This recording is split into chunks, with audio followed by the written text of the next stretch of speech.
Hello and welcome to the Medical Sales Podcast. I'm your host, Samuel, founder of a revolutionary medical sales training and mentorship program called the Medical Sales Career Builder, and I'm also host of the Medical Sales Podcast. In this podcast, I interview top medical sales reps and leading medical sales executives across the entire world. It doesn't matter what medical sales industry, from medical device to pharmaceutical to genetic testing and diagnostic lab, you name it, you will learn how to either break into the industry, be a top 10% performer within your role, or climb the corporate ladder.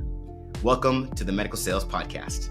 And remember, I am a medical sales expert sharing my own opinion about this amazing industry and how it can change your life.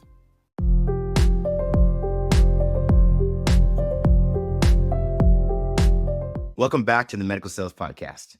Today, we're diving into one of the most overlooked dynamics in medical sales: how you show up in the room. We're talking about real integrity here, the little details, like taking a doctor to lunch and how that can actually have you close the deal or get completely written off. I am joined by the one and only Todd Crowder in another one of our Unfiltered Medical Sales series episodes. So without further ado, let's get into it. So today I wanted to get into where you go to dinner and lunch matters. I thought that was so cool. I want to talk about that, and there's one more thing I want to talk about. I want to talk about why your best call point isn't the surgeon. So let's get into where dinner and lunch matters, and then we'll see if we can segue it into the staff. So anyway, so Todd, please, why does first of all, describe what it means to take a customer to a lunch or a dinner. Why does that exist? What is the reason? What are we trying to do? Let's lay out the foundation, and then we'll take it from there. First of all, a lunch is difficult other than being in their office. And then you realize you have to feed the masses to speak to one. Right. Or two. Right. But if you can pry them away, those are the times in which they can let their guard down, right. One. Because the only thing connecting them back to the hospital, back to the office, is the actual phone itself. Right. So get the expectation of being able to have an hour or two at lunch. 2 is probably pushing it, but an hour at lunch and then have an infinite time at dinner. Why do you do that? If you're sitting here talking to me, if my kids were around, the dogs were up and running around, and everybody's got my attention, or I'm so ingrained into the NFL draft and I'm watching the NFL draft, you're divided in your attention. And I might catch 2 or 3 things that you're trying to sell me on. And then I get to the OR with you, and I'm asking the questions that we went over. Right. Now, as a sales rep, you can't turn around and be like, Doc, we already discussed this. Don't you remember? We were talking about this? Were you not paying attention, basically? Right. So but you want to take somewhere, if it's a lunch, quick, so you don't have to travel far. Even if it's the cafeteria, but you want to be able to have somewhere that's away. And if you're going to sit in the cafeteria, sit in the corner, sit away. So you're purposefully not to where they can be their back is to everybody else, and they are not to be interrupted. It almost gives that signal like do not disturb. So let me ask you this, Todd. When you're doing a lunch, okay, and I actually do believe it's different for medical supplies versus pharmaceutical 100%. Versus medical device. I believe it's all different. But let's just start with medical device. So you're doing a lunch, how often is the physician like, hey, I want to know what you got. I want to know how it's going to be useful. Let's get into it, versus we're at lunch, yeah, you can tell me a little bit what you got, but I just want to relax and talk about anything. Give me your experience with that. It's a half and half. I realize I can't use this analogy much anymore because they don't have many manual transmissions. So it's the balance between the gas and the clutch and the brake. You have to understand when you're sitting there, you have to understand how much of the clutch you have to let out, how much of the gas, how much of the brake you have to have. Right. I like that. Because you can't just dominate the whole conversation of a and throw everything up, because that ends up being features. You didn't stop and listen. You didn't give him the benefit or her the benefit of why this is going to integrate into their practice and make it better. So if you're just dumping, they're not going to have a chance to relax. You want to ask them about their life. What made, because, and that's simple. Why did you go to that med school? Like you would almost feel like an interview, in a sense that you are trying to figure out what is it, because they will tell you how to best sell them.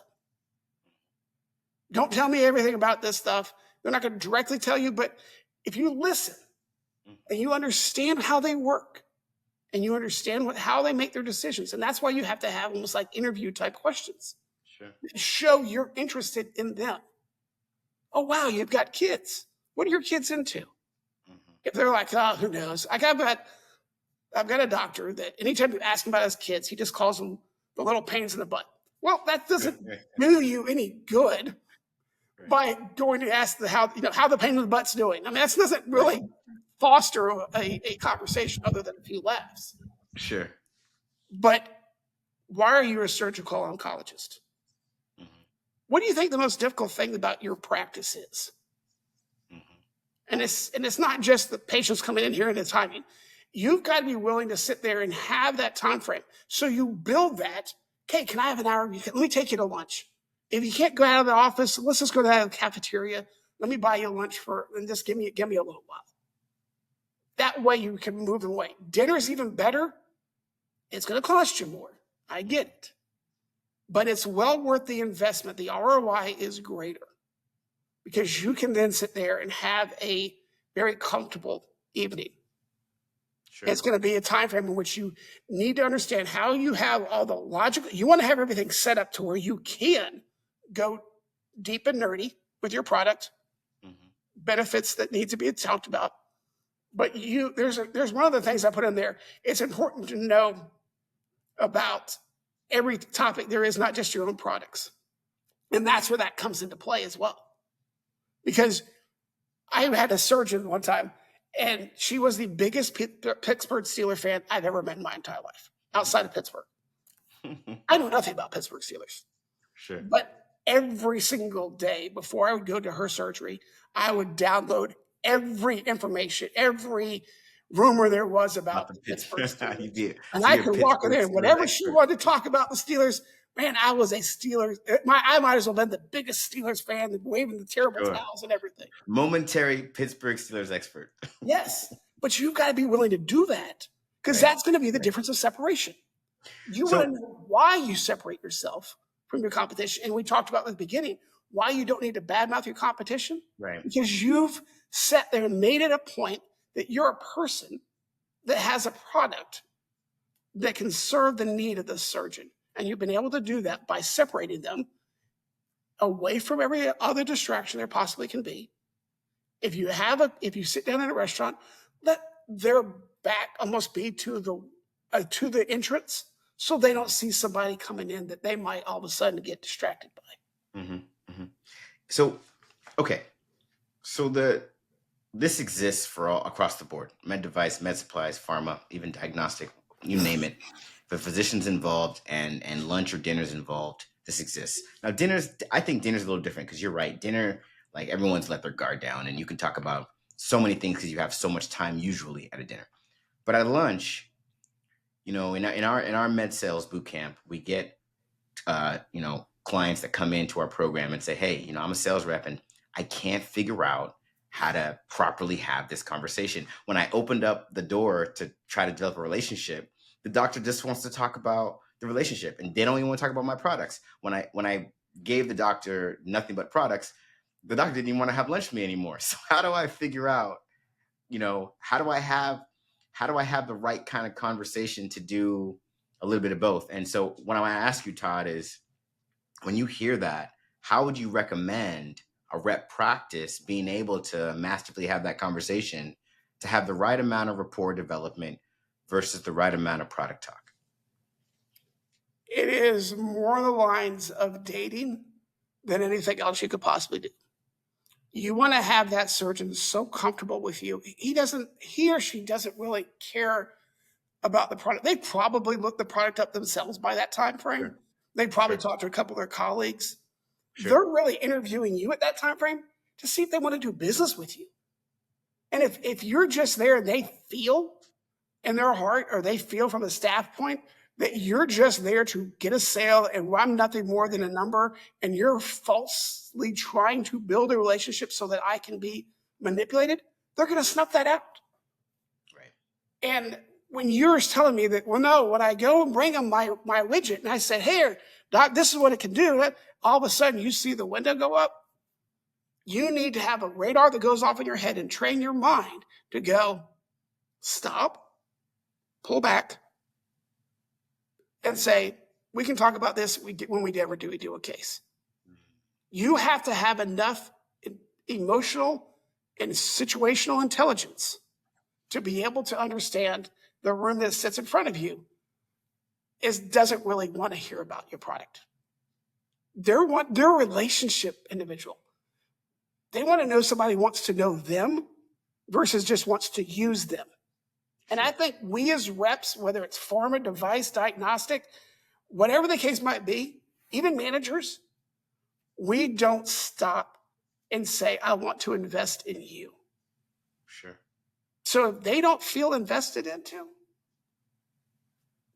if you walked into a mattress store and the guy just told you and pointed you to the most expensive mattress and said, lay down on it, this is what you need, this is the only thing you need to want to buy. Right. That guy didn't take, or gal didn't take time to Checked figure out. out what's your Yeah. pain points. Right. Why would you want to be on this mattress? Right. What do I need it for? You're assuming it's for me. Maybe the mattress is I'm buying it for a guest room. And you know what? I love my guests, but I don't want them to stay, so I don't want to give them the best bed. It's because I want them to leave their guests for a while, not for permanent. And I think reps, part of the thing we have to be able to teach, and it's hard to teach, is emotional and situational IQ.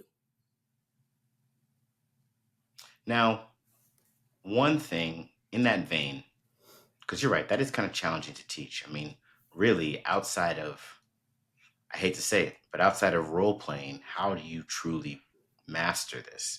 And in our program, we do quite a bit of role playing. But one thing that I have seen work over and over and over again is when you can communicate sincerely now that you truly care about the patient. When you can make it abundantly clear that you're not here for the sale, but you're here for the benefit of the patient, and you're using whatever array of products you have for the benefit of the patient, that really does open up the door to a better relationship between you and the physician. What's your take on that? I think you're right. And it's also, how do you treat everybody else that you interact with in order to get to the surgeon or to the doctor if you're sitting there, if it's a pharma job? Because how you treat everybody else getting up to that will matter as well. Because if you're in his office and your call point is the office, the person at the front desk, the person that's walking in the hallways, the patients you walk by, every single interaction you have has to be as though that person is the most important individual. Facts. My dad, when he passed away, a multitude of people at the funeral sitting there saying, your dad always made me feel that I was the most important person talking to him at that moment. That's cool. And that's what you need to be. When I go work in the ORs and I'm working in labor delivery, not to toot my own horn, this is years and years of developing and stumbling and fumbling and finally maybe getting some things right. But I go and try to be the nurse's biggest advocate. You need this, don't move, I'll get it for you. You've got enough to do typing in these 17 pages of paperwork to get done prior to the surgery being done. Let me be a help. I jokingly tell them I'm the best free help you got. Use me for whatever you need me to. You want me to go get suture? I'll go get suture. You need me to get a mop? I'll get a mop. You have to be able to, and that surgeon sees it. Right. Prime example, I was working. It all gets back to the physician, no matter how you cut the cake. How you treat everyone always gets back to the physician. So it's critical. And the surgeons notice it, and the doctors notice it, because I had a surgeon that was Friday. I didn't have anything to do with her case because she decided the patient didn't need the product when they got in there. Now, a selfish sales rep walks out. You don't need me? Fine, I'm out. And leaves. a person that wants to be an asset and wants to build that rapport with that doctor to sit there and say, I'm going to find ways to use your product. I sat there and I helped. Nurses needed suture. The nurses needed more laps. And I just basically was her gopher.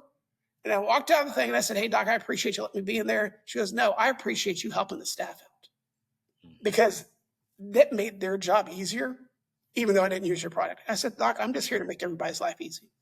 Sure. And that's just this Friday. It doesn't stop. There's never a point where you should ever treat somebody as though they're beneath you when you are a guest walking in to that office, diagnostic center, hospital, OR, wherever it might be.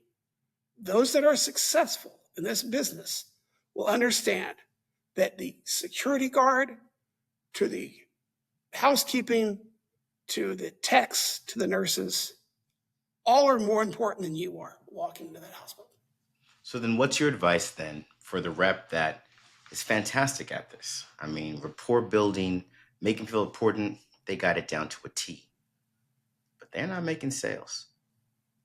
And when we did a ride along or whatever, you got to see how they operate. It's a lot of rapport, a lot of conversation, a lot of how you doing, how everything's going great. Very little product talk, if any product talk at all. And the rep comes back to you and says, Todd, they don't want to talk about that. What's your advice? You've fallen into the friend zone. I love it. The friend zone. You have become the friend zone. And what has happened, I had a rep that actually was in East Texas I had to do this with. And I said, Sure. You've got the most incredible relationship. This guy was a musician at the same time. He'd play the doctor's parties. And they Right. Like, all these, I said, at some point in time, you're going to have to ask for the business. Mm-hmm. And if you feel like you've gotten too comfortable that you can't do it, you're too ineffective at that point to continue on this employment. That's the unfortunate part. That goes back to the social awareness of understanding where it is. There is a line. You want to be a respected individual. You want them to like you, to be around. You more than likely are trying to get to a point where you're trying to be their best buds. That's not your job. That's where people make the fallacy, is they cross over and they become the friend zone. And now it's too awkward to ask your buddy to go do something for you. And that's the dangerous part in the line where and I tell doctors all the time, and I tell these reps all the time, if a doctor, if you and I are going out and you're like, oh, no, just call me Samuel. No, sir, sorry. You'll always be doctor, whatever your last name is. Okay. Yeah. I don't change, even if we're in a social setting. Mm-hmm. Dr. Jones is Dr. Jones. I might have known Dr. Jones since they were a resident. And this is a true story. I'm not using their names for a reason. But Dr. Jones, I taught how to do a lap colon, was in the labs teaching them.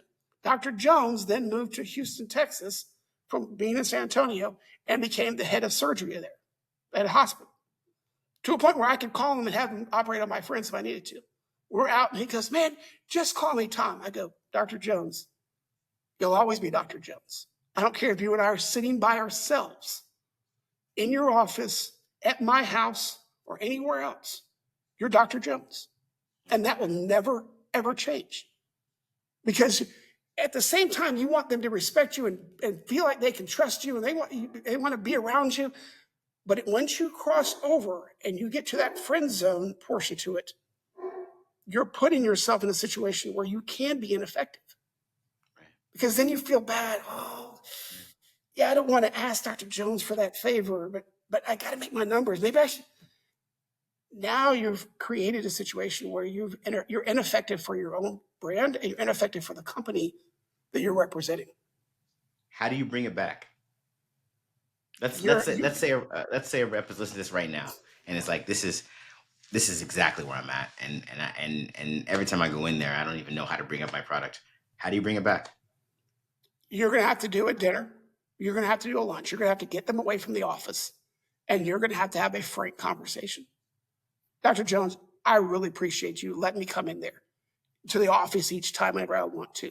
sit there and talk with them and be willing to come and do a dinner like this. This is phenomenal. I appreciate it. However, now you've got to be able to be that uncomfortable portion. However, I really would like to talk to you about the product and how I think watching your practice now and listening to you and how you treat your patients. And this is why, not to build a relationship, that is a benefact, and I appreciate our friendship, and I appreciate the ability. But here's what I've been able to see and observe why my product can benefit your patients even more. You're gonna have to step out of your comfort zone and walk into that area where you're gonna have to be a little bit of a sales rep because that's your job and you're paid for. You're not paid to be their friend. You're paid to be the sales rep for that company. And you have to go back and you have to kind of level set that out a little bit. And it's going to be uncomfortable. It's not going to be easy. It'll be the hardest role play. And I suggest if you're at that point, you find a difficult friend and you sit down with them and you role play this out. Do not go walking into this conversation thinking that I can just shoot from the hip and that Dr. Jones and I are going to be cool. Yeah. Because now all of a sudden, it's kind of like the old, I'm old enough to remember Amway and stuff of that nature. And you'd always have the people that would, oh, let's come over, have a drink and have a dinner. And and now we've got this whole big massive Amway stuff we want to sell you. Well, you didn't really have a relationship. You just wanted to sell me things. You don't want to be that guy, but you don't want to be so friendly that they would be afraid to even ask you if you'd want to do it. One thing that we've stressed is from the gate, just be very candid in the sense of I'm your new rep, surgeon so-and-so or physician so-and-so, whatever space you're in. And this is a relationship I really want to have with you. I want to be an asset to your practice. I want to be an asset to your patients. And I want to get to know you and make sure that I'm addressing your needs and have that candid conversation on the first interaction. We've seen that when any rep really goes out of their way to have that candid conversation when they first meet a physician, it really does help in laying the groundwork of the expectations so that every time that rep comes in there moving forward, the physician's like, you know what, this rep is serious and we can talk, friendship, whatever, but they're going to talk shop and I expect them to because of the way they introduced themselves when we first met. What do you think about that? I hope you're enjoying today's episode. And I want to let you know our programs cover the entire career of a medical sales professional. From getting into the medical sales industry, to training on how to be a top performer in the medical sales industry, to masterfully navigating your career to executive level leadership. These programs are personalized and customized for your specific career and background and trained by over 50 experts, including surgeons. Our results speak for ourselves, and we're landing positions for our candidates in less than 120 days in top medical technology companies like Stryker, Medtronic, Merck, Abbott, you name it. Would you run an Ironman race without training and a strategy? You wouldn't. So why are you trying to do the same with a medical sales position? You need training, you need a strategy, and you need to visit evolveyoursuccess.com, fill out the application, schedule some time with one of our account executives, and let's get you into the position that you've always dreamed of. I think you establish boundaries in which you talk shop and where you talk shop versus some of the places where it's kind of like, we're not going to talk that.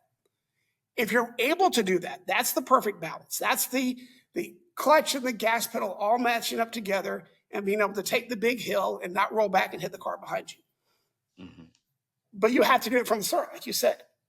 But too many reps I've seen over 25 years just want to be the doctor's friend because that way they'll buy from me and they'll use me all the time. And they don't realize that I've had doctors that I've had close relationships, that I've been their rep for years. And when I moved to another company, there's more walls up than I thought there would be. Like, oh, no, we're going to be good. No, I know that doctor. Great. Until you compete with that doctor. Right. And I think that's where you have to remember you're probably not going to be representing that product. You might be, but there might be a point in time in which you don't. Sure. And so build a rapport, but build a professional rapport. So don't just look to build a friendly rapport. Right. So let's switch gears a little bit. So let's talk about the staff because, I don't know if it's talked about enough. It's critical. Staff relationships are critical. With that being said, we get a lot of new reps that they're like, Samuel, I walked in and I tried to develop rapport with the staff and they just weren't interested. They didn't want to talk to me. I didn't know what to do. Speak to that, Todd. Speak to, from your experience and from what you've seen with your reps, what are the most effective ways to break that ice and get that staff member to care about what you sell, who you are, and the value you're trying to bring to this account? Different offices are going to be different sales calls. I have never had an office that's the same across the board. Sure. Remember, that person sits in the front desk for a reason, and they don't want to get you back there. The PA or MA or first assist is back there because they realize they've got to turn their doctor quickly, because the way medical system in America is set up, it's a Walmart type thing. We got to get them in, get them seen, get them out so we can fill another room and move forward. You've got to find how that person ticks. And you can't come in there every single time looking just to talk to one person. The way I've seen it work best for myself, I can speak, and the way I've been able to teach is go find different people in the office you need to talk to. Everybody wants to come in there and go talk to the doctor. That's what everybody's person they want to go talk to, because they're the decision maker. Right. They're really not. I know. So they think. So they think. That's the secret sauce. Everybody that's listening to us, the secret sauce is the surgeon is on the plate out front of the door, but they do not make the decisions unless it is absolutely, they're like Congress, they're the vice president that breaks the tying vote. Yeah. That is it. They don't have, they rely too much on everybody else. Let's put it that way. So go see the MA. Find out who the MA in that place, and use your other reps. This is why isolating other reps is a disadvantage to you. If you just sit there and go, they're my competition, or I have nothing to do with them because they have nothing to do with my practice. Build an empire of connectivity in your town through different reps. It might be a pharma rep and you're a device rep. Your worlds don't collide unless you're in the office. But that pharma rep probably has been in that office a whole lot more than that device rep. Sure. So find out from that, build, say, hey, look, who's the MA over there? Who really has the say in that office? Don't go in there cold. There's no reason, and I catch flack. There is really no reason to ever have a cold call in the sense of the old style that we used to go knock on the doors. There's too much information and there's too much ability to connect. But prior to going to see a doctor or a tech or anything else that you should. Give me an example of that. Give me an example of what it looks like to go to a new account, but not cold call because of what you're talking about right now. Well, you first got to connect with anybody on your team, unless you're an isolated individual and you have no one else on your team. Connect through your team. See who's been successful with that individual. Of course. Mm-hmm. 2, your network of individuals that are in town where you're at. You want to find who the pharma people are. You want to find out anybody that calls on that doctor and work with that staff. I don't care if it's the Centos rep that sits there and supplies the mats. Guess what? They're walking in that office every single day. They could probably tell you what Mary's coffee she likes to have, how specially she likes to have it. And you know what? Miss Mary's the one sitting in the front desk and ain't letting you buy. Miss Mary, I was talking to Joe, the Centos guy. He told me this was your favorite kind of coffee. Mm-hmm. Mm-hmm. I just want you to have it. Hope you have a great day. Don't try to get by her the first time. You know what that does? Wow. He thought about me enough to. No, it leaves an impression. It leaves a serious impression. And you all of a sudden start building a network of people that, if that is your big whale that you're looking at going after, you've got to build a rapport with anybody that has interaction with it. It goes back to make sure you're kind to everybody. It has been a cutthroat industry for 25 years. It has been taught to be a cutthroat industry for 25 years that I've been around it. But actually, you're pretty, if you be extremely successful, if you're kind of kind and humble in how you approach things, including like I said, including the Centos rep that has nothing to do with anything, Sure. or the person that's going there to pick up the trash, or the individual that comes by and just brings vials from the hospital to the doctor's office. They know everybody. They have immediate credibility with a lot of people. Mm-hmm. Mm-hmm. And if they saw that you took time to find out about them, if you go back and you see Joe, the Centos rep, you know what? He got to be good friends with Cindy, who's the MA back there. And Cindy's favorite chocolate is whatever. Then guess what? You've got it in. And now Cindy knows that you sat there and you took the time to find out about her. Now, you don't want to do it creepily, and you all of a sudden you look like you're like stalking the individual and searching on their social media and finding out about them all over the place. You don't want to go that extreme.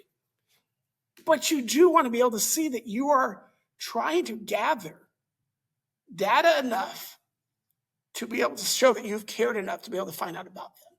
Even if Now, something. do you think, okay, so we talked about not getting friend zoned, but do you think there's value in inviting your customers to activities outside of the professional environment? So office is different than doctor. Okay. Doctor, whether it's, or, I don't know what the tech would be, the lead, if I'm doing diagnostics, whatever the person you're supposed to do, try to talk to. I'll just pick on myself, for surgeons. Everybody that surrounds that surgeon, you can be friends with, and you kind of want to be. Like actual friends. Yes. Let's because hang out. Let's go do a happy hour. Let's go to the Braves game. Let's go, and you just do things. Listen, I'm just going to buy you guys coffee. What do y'all want? I'm heading downstairs to go downstairs. Who wants coffee? Great. Let me go get it. What kind do you like? Okay. And then start remembering what their coffee is so you don't have to ask them every time. Because they have a massive influence when you're not there.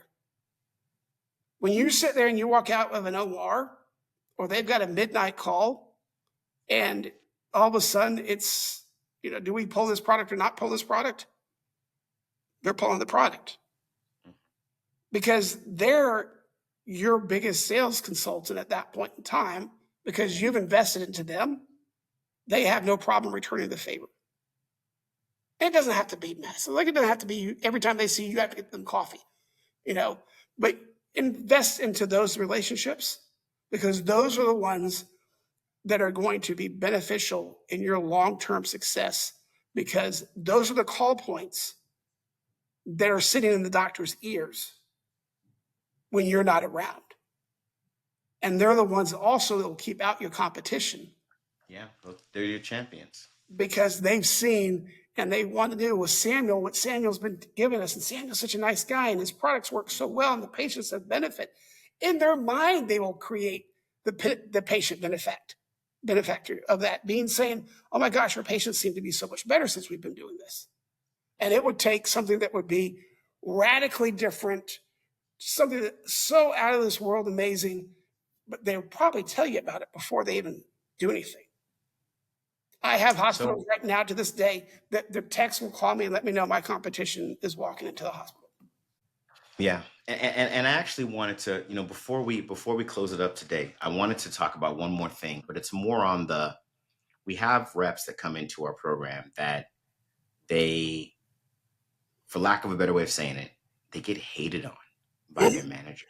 And they do, and of course, that's why they're coming to us with it, but they don't know how to manage the situation, because they're like, look, I don't want to quit because I love the company. I love what I sell. I love everything I'm doing. But gosh, I don't think my manager likes me at all. And I'm not even sure how to play it. Talk to us, Todd, Walk me about through a scenario, like because obviously this is something that's nuance. Yeah. Give me the kind of Yeah. situation that. Yeah. So we had a rep. He was doing his job. He was really good at his job. And the manager, every time the rep would do something awesome, the manager would go back to senior leadership and report that the manager gave this rep the idea. And anytime the rep wanted to do something above his station to like grow in leadership, the manager would just cut it down. And so the rep's like, look, I don't want to quit, but do I supersede my manager? Do I go to my area vice president and make a case, or what? Because anything I try to do that could lead to my advancement, my manager shuts down. And anything I do that's innovative in my territory, my manager takes credit for. And I'm just here holding my bag, and I don't know what else to do. That was the situation. Depending on how large the company is, to me, there are a couple of things that pop to my head. One, see if there's other avenues in which you can work inside the company. Build a report inside. Like, can you go help with? Speak to that. What do you mean by that? Like, can you start volunteering to go help with sales training? Oh, you're saying, well, I mean, okay, so let's talk about it. So you're saying, see if you can do some other thing, that's aligned with your role, but you have to go through your manager to get access to those opportunities. Typically, most sales training, you might not have to go through your manager.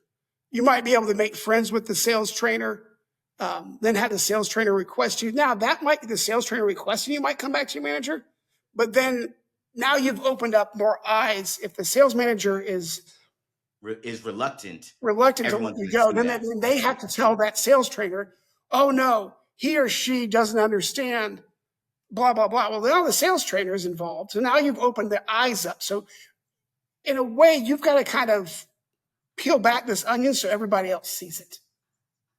So if it's really that unfair, no matter what you do, you've got to kind of volunteer yourself out to let other people help out. Go talk to other reps, help them out. Get on a conference call. Hey, talk to the manager that's in the territory beside yours, and go make sure you're an asset to them.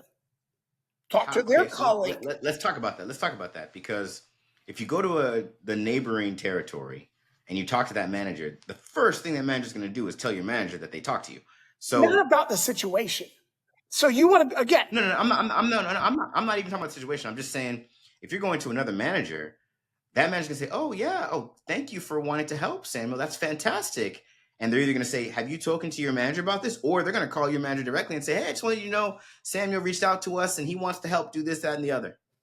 Great. It's time to have the uncomfortable conversation. Because then the manager is going to go back to you and go, "Why did you do that?"